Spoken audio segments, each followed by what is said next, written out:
बस, train, flight, truck ये सभी एक ट्रांसपोर्ट सिस्टम का हिस्सा है। इनके बिना सिविल सोसाइटी की ग्रोथ नहीं हो सकती, क्योंकि अपने कामकाज के सिलसिले में लोगों को कहीं आना जाना हो या फिर किसी सामान को एक से दूसरी जगह पर भेजना हो, ट्रांसपोर्ट सिस्टम पर हमारी डिपेंडेंसी कभी भी खत्म नहीं होगी। घर शिफ्ट करना हो, कोई भारी भरकम सामान कहीं से मंगवाना या भिजवाना हो, खाने पीने की जरूरी चीजें दुनिया भर में एक्सपोर्ट इंपोर्ट करनी हो, दवाइयाँ मंगवानी हो या जरूरत की कोई भी चीज, ट्रांसपोर्ट सिस्टम का कोई रिप्लेसमेंट नहीं है।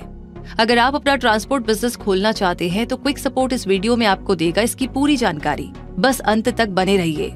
इंडिया की इकोनॉमिक ग्रोथ में ट्रांसपोर्ट बिजनेस या लॉजिस्टिक बिजनेस एक बड़ा कंट्रीब्यूशन देता है और लगभग 5 करोड़ लोग डायरेक्टली या इनडायरेक्टली इस इंडस्ट्री से रोजगार के लिए जुड़े हुए हैं। अगर टाइप्स ऑफ ट्रांसपोर्टेशन की बात करें तो जनरली 5 तरह के ट्रांसपोर्टेशन होते हैं, जैसे roadways, railways, water, air and pipeline transportation. पर आज हम बात करेंगे रोड ट्रांसपोर्ट बिजनेस की। तो इसके लिए सबसे पहले आपको ट्रांसपोर्ट बिजनेस का सही मॉडल चुनना होगा। आप ट्रांसपोर्ट का बिजनेस बस सर्विस देकर करेंगे, लॉजिस्टिक सर्विस प्रोवाइडर बनेंगे, कार रेंट पर देने का काम करेंगे, कुरियर सर्विस देंगे या गुड्स करियर का काम करेंगे। इनमें से कोई एक सेगमेंट आपको डिसाइड करना होगा। कई ऐसे ट्रांसपोर्ट बिजनेस है जो नेशनल परमिट के साथ चलते हैं, जो पूरे देश में जा सकते हैं, तो कोई सिर्फ अपने स्टेट के अंदर। बिजनेस मॉडल तय होने के बाद ही आप आगे की प्लानिंग कर पाएंगे और बिजनेस मोड तय करने के बाद उससे जुड़ी दिक्कतों और रिस्क पर भी आपको काम करना होगा, क्योंकि इन्हें आप जितने बेहतर तरीके से हैंडल कर पाएंगे आपका प्रॉफिट मार्जिन उतना ही बढ़ेगा। जैसे अगर आप ट्रक ट्रांसपोर्ट का बिजनेस शुरू करेंगे तो आपको उन्हें किराए पर डालने का सोर्स पता होना चाहिए, गाड़ियों के बिगड़ने पे उन्हें बनाने का कैपिटल होना चाहिए, अच्छे और स्किल्ड ड्राइवर्स होने चाहिए, डॉक्यूमेंट्स और पेपर्स को अपडेट रखना चाहिए ताकि कोई चालान ना कटे आदि। अगला स्टेप है लीगल डॉक्यूमेंटेशन को पूरा करना। सबसे पहले आपको अपने बिजनेस को रजिस्टर करना होगा, जिसे आप partnership firm, private limited company, 1 person company, small scale industry, MSME और LLP यानी लिमिटेड लाइबिलिटी पार्टनरशिप फर्म के तौर पर रजिस्टर करवा सकते हैं। इस तरह के बिजनेस रजिस्ट्रेशन पर क्विक सपोर्ट वीडियोस बना चुका है, आप प्लीज उन्हें जाकर के जरूर से चेक कीजिएगा।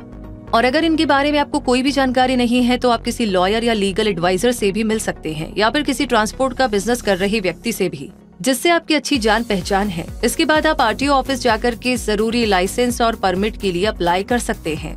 आगे तीसरा और जरूरी स्टेप है बिजनेस कैपिटल पर काम करना, क्योंकि अगर आपकी जमा पूंजी आपके बिजनेस आइडिया के लिए कम पड़ गई है तो पैसों की जरूरत पूरा करने के लिए लोन लेना सबसे बेहतर ऑप्शन होता है।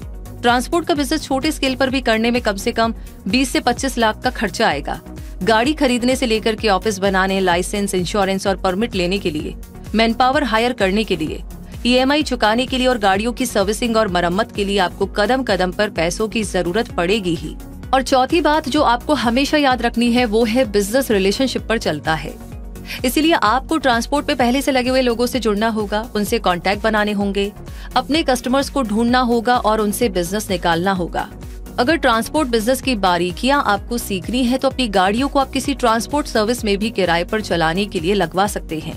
जब धीरे धीरे जानकारी बढ़ने लगे तो आप खुद एक इंडिविजुअल ट्रांसपोर्ट सर्विस प्रोवाइडर बनने की ओर आगे बढ़ सकते हैं। नंबर 5 पर आपको थोड़ी रिसर्च करनी पड़ेगी, यानी कि अपने लीगल नॉलेज को बढ़ाना होगा, जो कि आपको घाटे से बचा सकता है। ट्रांसपोर्ट बिजनेस में कदम कदम पर आपको लीगल चैलेंजेस का सामना करना पड़ेगा।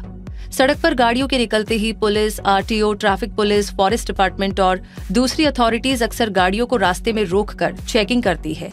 ऐसे में आपके पेपर्स सही होने चाहिए, लाइसेंस, पोल्यूशन इंश्योरेंस फेल नहीं होना चाहिए, ड्राइवर ड्रंक एंड ड्राइव ना करे, ओवरलोडिंग ना हो, गाड़ी में लोड की गई चीजों का पेपर वर्क क्लियर हो और गाड़ी के अंदर कोई इलीगल चीज ना हो, तो आप किसी भी लीगल केस से बचे रहेंगे। इसके अलावा भी कई बार गलत तरीके से ट्रांसपोर्ट करने वालों से पैसे वसूल जाने के केसेस और इंसिडेंट्स आप सुनते होंगे। ऐसे में अगर आप और आपके एम्प्लॉइज को ट्रांसपोर्ट के नियम पता होंगे तो आप लीगल तरीकों से अपना बचाव कर पाएंगे। तो ये सब जान लेने के बाद अब बात करते हैं ट्रांसपोर्ट बिजनेस में आप किस किस तरह के बिजनेस कर सकते हैं। सबसे पहला है टैक्सी सर्विस। आजकल बात अपने प्राइवेट यूज की हो, शादी बुकिंग की हो, ऑफिशियल टूर की हो या फिर सिटी राइड या टूरिस्ट प्लेस पर विजिट करने की हो, इन सब के लिए टैक्सी की बुकिंग काफी ज्यादा बड़ी है। इसलिए ओला, उबर जैसी टैक्सी और कैब सर्विस का बिजनेस सक्सेसफुल हो गया है। इनके अलावा लोकल और स्टेट लेवल पर भी आपको कई सारी कैब सर्विस दिखाई दे जाएगी।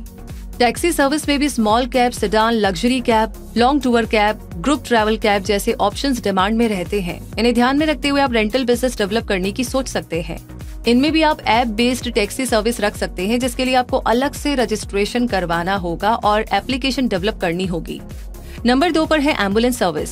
सड़कों पे दौड़ती एम्बुलेंस को देखकर लोगों को लगता है कि वो हॉस्पिटल या नर्सिंग होम की अपनी प्रॉपर्टी होती है, पर हमेशा ऐसा नहीं होता।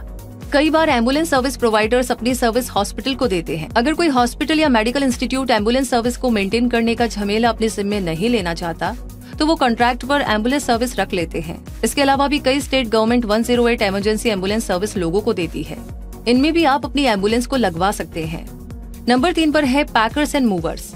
जब भी लोग एक शहर से किसी दूसरे शहर में शिफ्ट होते हैं, जॉब बदलते हैं या फिर घर का कोई सामान या फर्नीचर कहीं से मंगवाते या भिजवाते हैं, तो पैकर्स एंड मूवर्स की जरूरत पड़ती है। आजकल लगभग हर छोटे बड़े शहर में इस बिजनेस का स्कोप बढ़ने लगा है। Google ads, social media marketing और लोकल मीडिया में प्रमोशन करवाकर आप अपने कस्टमर्स तक पहुंच सकते हैं।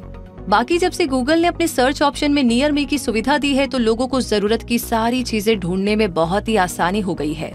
नंबर 4 पर है बस सर्विस।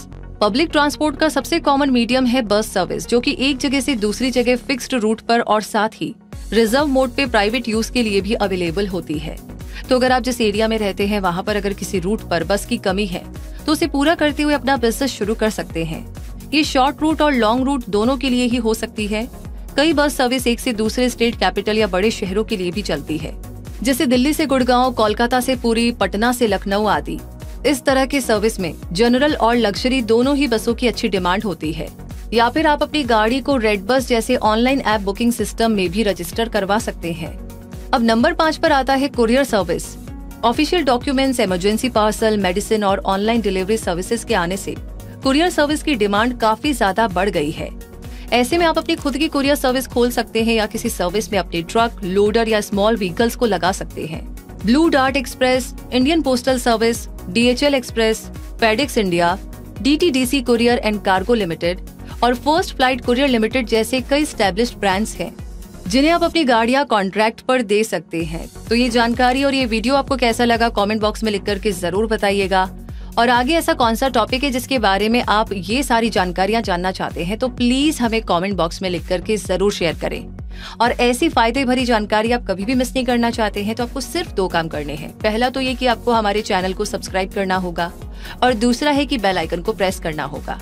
और आपको फायदा मिले तो उसे दूसरों तक पहुंचाने की जिम्मेदारी आपकी है, यानी कि लाइक करने के साथ साथ इस वीडियो को शेयर करना बिल्कुल ना भूलें। धन्यवाद।